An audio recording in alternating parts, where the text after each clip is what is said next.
Bandar Kucing boleh. You want to debate? Yes. Sebab saya dalam select committee tadi. Saya Alright, minta maaf. silakan. 5 Okay, minit. terima kasih Tuan Yang di-Pertua. Silakan.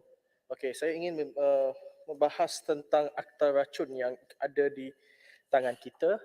Sebenarnya saya tak nak bercakap panjang, tetapi saya cuma nak menyuarakan beberapa kebimbangan dan juga soalan yang ditanya oleh beberapa pihak, terutamanya dari pihak GP, doktor dan sebagainya. Saya tahu untuk merangka akta ini banyak maklum balas telah dilakukan dengan pelbagai pemegang taruh dan saya mengucapkan tahniah kepada pihak kementerian. Namun saya akan menyuarakan beberapa kebimbangan yang saya lihat atas akta ini. Secara dasar memang saya memahami keperluan kepentingan akta ini, tetapi kebimbangan sama ada akta ini cukup untuk menangani isu seperti antara lain ubat-ubat tiruan, lancaran prekursor, penghantaran rekod berkomputer, lesen pengguna khusus untuk mengawal dan membendung penyelewengan dan penggunaan bahan kimia untuk psikotropik dan prekursor seperti yang diperlukan di bawah obligasi di Malaysia terhadap Konvensyen Antarabangsa dalam isu ini. Jadi ada beberapa cadangan seperti cadangan Seksyen 15 2K, jualan racun secara borong. Memang Seksyen 15 2K ini dicadangkan dalam rang akta ini. Saya nak tanya sama ada seksyen ini bercanggah atau ada konflik dengan akta perubatan dan pergigian yang sama ada. Apakah implikasi undang-undang jika ada, dan apakah komplikasi yang timbul jika selepas majikan membeli racun untuk merawat pekerjanya dan satu komplikasi telah tertimbul. Jadi siapa yang akan mengambil tanggungjawab tersebut? Kedua, cadangan Seksyen 21, 2A dan 2B preskripsi elektronik dan subsection 21, 2A dan 2B yang dicadangkan. Kita tahu bahawa seperti yang dikatakan oleh Kuala Selangor tadi, sekarang kelebihan preskripsi elektronik termasuk banyak. Kita boleh mengurangkan ralat preskripsi, boleh ada pemberitahuan segera tentang alahan apa, ada interaksi ubat, terapi pendua, amaran klinikal dan lain. Dapat mengurangkan bilangan preskripsi yang hilang, memudahkan aliran kerja dan mempercepatkan penyelarasan racun.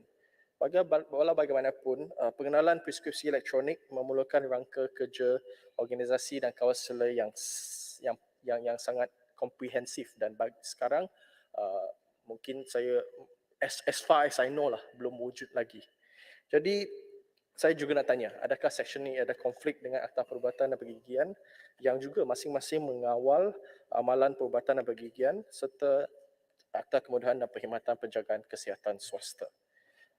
Bagi saya, bahagian ini yang dicadangkan tidak menangani penyalahgunaan perkhidmatan kesihatan dalam talian yang dikomersialkan yang semakin tidak terkawal, di mana ada yang juga memberikan preskripsi dan mendispensi racun kumpulan B tanpa pemeriksaan fizikal seorang pesakit. Okey, cadangan Seksyen 26A, arahan. Kita tahu bahawa garis panduan memang berbeza dengan arahan.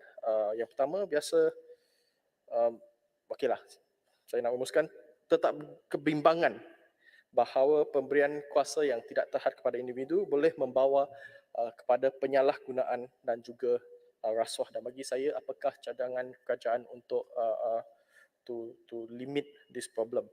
Cadangan mengeluarkan Seksyen 28 Akta Racun yang menyatakan,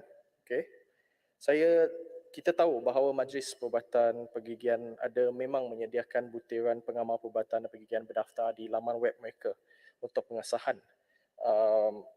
Adakah dengan mengukuhkan Seksyen 28 ini, adakah ia akan meletakkan halangan untuk sesiapa yang ingin mengesahkan sama ada farmasi runcit atau ada bona fide atau tidak? Okay, cadangan Seksyen 31A hingga F,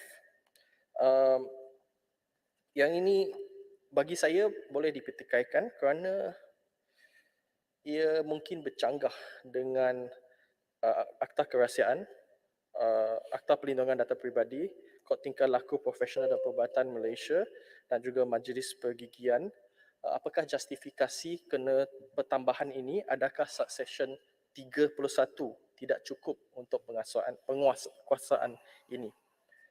Cadangan Seksyen 34A, Perlindungan daripada Saman dan Prosiding Undang-Undang. Bagi saya, jika kita memberikan penguatkuasa terlalu banyak perlindungan, mereka kebal daripada apa-apa penguatkuasaan, memang ini akan, jika ada penyalahgunaan kuasa, bagaimana kita dapat membendung isu tersebut. Saya rumuskan dalam 1 minit, subsection 34B, agent provocator, seperti juga apakah, how do we limit its power untuk supaya tidak disalahgunakan. Subsection 32, penalty, kita tahu memang mempertingkatkan penalty.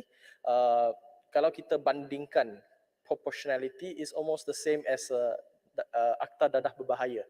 Jadi apakah rasional untuk mempertingkatkan penalty sehingga tahap begini, memang tak ada hukuman mati dan sebagainya, tetapi apakah rasional untuk mempertingkatkan, dan jika ia dapat menyelesaikan masalah ini.